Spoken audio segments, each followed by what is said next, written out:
there, welcome to my channel. My name is Belinda. If you are new here, please hit the subscribe button and share this with anyone who you think will benefit from it. But if you're a returning subscriber, welcome back. Thanks for supporting me through this journey. So today's video is going to be focused on what you need to know when moving to the UK. I actually looked back the other day and thought I'm actually celebrating my 10-year anniversary in the UK. I have survived 10 years. And honestly, they haven't been terrible years. They've been a lot of ups, a lot of downs. So I might as well, I think I am fully equipped now to let you know what it is that you need to expect when you're coming to the UK. If you're moving here as a student or you're moving here to work, because actually with Brexit, you'd be surprised. A lot of people are able now to come directly through work because getting a work visa is not a weird thing anymore. When I was applying for jobs, it used to be a struggle, but now they've recognized, because even European citizens need to apply for a work visa, so it's not a weird thing anymore, and a lot of people are able to come over through work.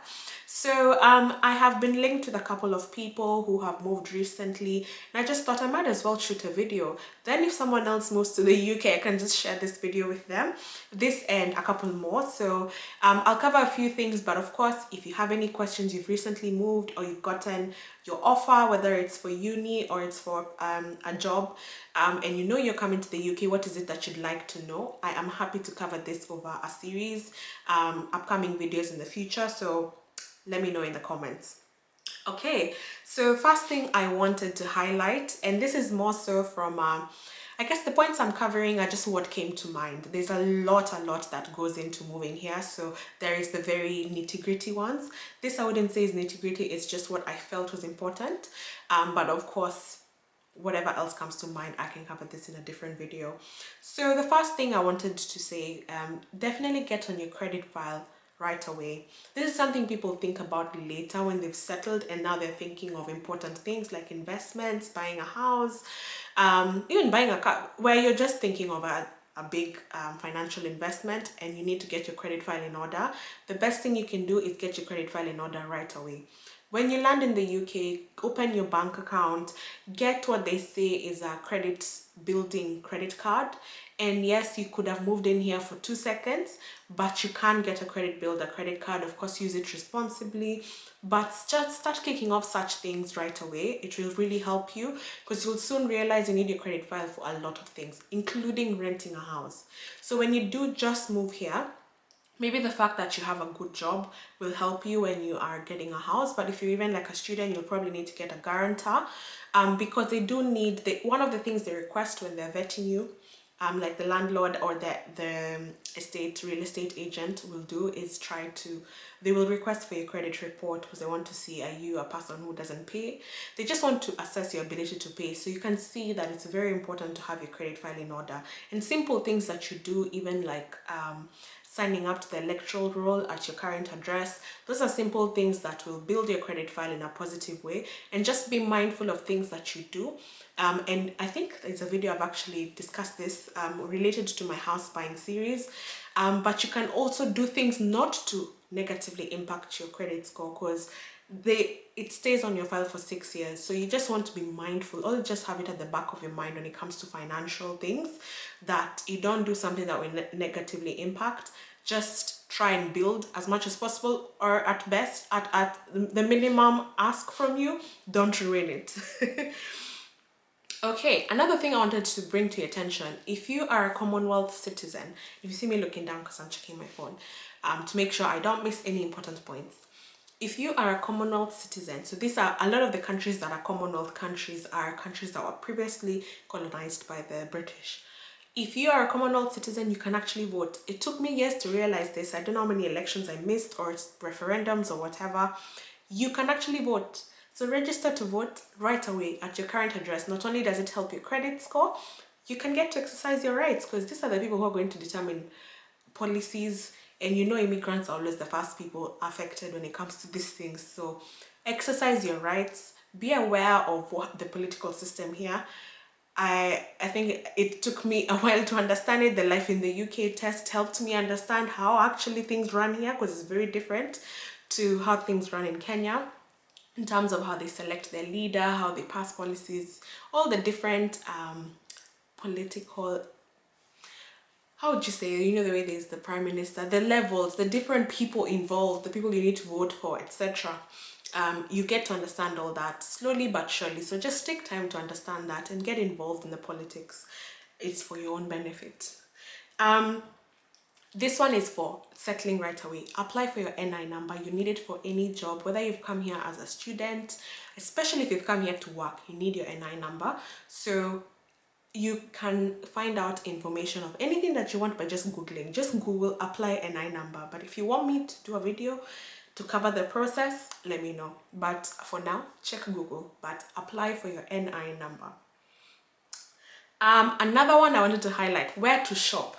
So I'll give you my personal preferences. Of course, this is limited to what's available in your area. So check for shops in your area. Don't go to travel miles to go to a shop I have suggested because it's not near to you. No, of course, apply to your current situation. But I would say when it comes to household items, so these things like bleach, lotion, the things, you know, the things that you don't buy every week, things that are normally there but you should buy every so often, especially when you're setting up your new home or apartment or whatever. Get them from Home Bargains. I usually find that they are more affordable there. You get even bigger quantity. So when you're buying those initial things, even toothpaste, when you're just doing that initial shopping, that's usually quite expensive. Check out Home Bargains. I think you can get very nice deals there. Also, I'd say for the weekly top-ups where you have mainly the main things, but you're doing weekly top-ups, if you are trying to be nice on your pocket, go to Aldi or Lidl. Those are the bargain shops. I don't like the meat from Aldi and Lidl, but I like the vegetables, like for simple things to find everything that you need there. For like meat and stuff, I would suggest you go to your local butchery. Like when you go to the supermarkets, you never really get, like, if you want a whole kg, if you want to cook, like bulk cook, it's quite expensive to buy from the main supermarket. I would suggest you go to your local butchery. I'm not aware of an area that wouldn't have that. And normally they are, even like the Asian shops, they usually have like a butchery section.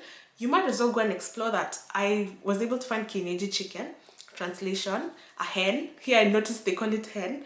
And you know how happy I was to discover, because I can make chicken broth and things like that. So especially if you are African descent, you want to visit that Asian shop near your place. Even for spices, noodles, things that you think you need to carry from your country, they are normally in those shops. When it comes to cutlery, crockery, when you're buying those initial things, it's really down to your preference. I bought mine from Argos just because of convenience. But then there are even, you'd be surprised, there are like John Pye. So John Pye is an auction website, and that really is useful for buying like appliances and big stuff like that. So it really depends if you're going to a furnished household or you're buying everything from scratch. If you're buying everything from scratch, check out John Pye. You'd be surprised what you can find there.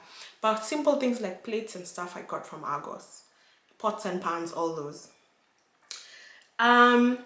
Lastly, because I don't want this video to be too long, small talk. So this is something that I really noticed a difference in culture. So it will take you a while to get used to the small talk and be able to contribute to it. What I did for a long time, and even now sometimes, you just laugh to what is people are talking about. Sometimes it just goes over my head, and I think it will go over your head for a long time. But things that I found that helped me is watching shows, the TV shows. You get to understand a lot. You just slowly but surely, the more you expose yourself to their culture, the more that you'll find it easy to have conversations with people that are not centered already on something. You know, like small talk is where, you know, you're just bantering with someone. So things will probably pass over your head. Just laugh with people if they're laughing. And even embrace your difference. Like even say, oh, that's what you guys, oh, as we say like this in my country or whatever. Like just embrace that, the fact that you're different. Because if you try to act like the British nationals. You'll not win. You are not a British national. Just embrace the fact that you're different. Make it even, be proud about it, be confident about it. But of course, there is the need to adapt to also just make it easier for yourself. So watch shows. I even find watching shows like Love Island helps me understand the latest slang. I'll be able to just naturally, you'll find yourself naturally integrating their vocabulary integrating how they speak into your own vocabulary. Like, I think I realized I have stayed in the UK for a long time. When I went to Kenya and I'd say things like half past, things that are normal, quarter to or whatever, and people are like, you mean 11:45? Like, yeah, quarter to 12. Like, it's not natural for me to say 11:45. Or even simple things like, I'm trying to think of even how you say hi. It's just small things that you'll find yourself slowly but surely picking up on British vocabulary, and it's fine. You don't force anything. I guess the point is, don't force anything. Things will come naturally, and you'll slowly but surely adapt and just find what works for you. Find the vibe.